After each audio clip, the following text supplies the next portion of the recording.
النهايه اتكتبت خلاص. بس لسه ما اتصورتش. عايزين نعرف النهائي مين ومين اللي هيكسبه.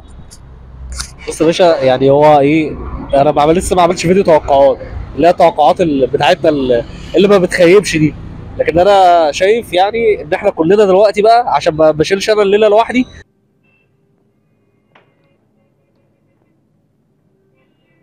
كل واحد هيقول توقعه. انا عن نفسي هبدا، وبسم الله الرحمن الرحيم. انا بقول النهائي الريال وبروسيا، وان شاء الله الريال هو اللي هياخدها. خش يا كابتن وائل. والله انا بقول العكس بصراحه، يعني النهائي باريس مع الريال، وباريس اللي هتاخد البطوله دي بطوله باريس السنه دي.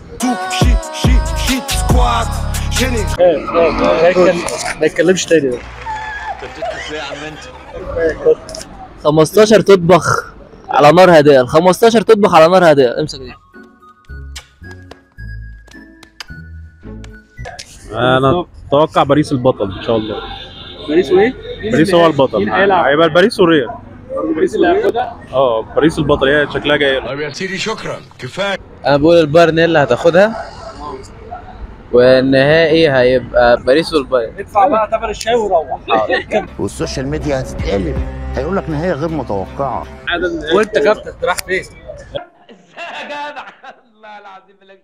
انا بقول طبعا الريال وباريس، والريال هو اللي هيكسب طبعا. يلا بينا. يلا بينا. ما تكملش الشاي بتاعك وامشي. يلا مستني توقعاتكم، وكل الشباب كده كل واحد يخش يقول توقعه ايه وشايف البطوله عند مين.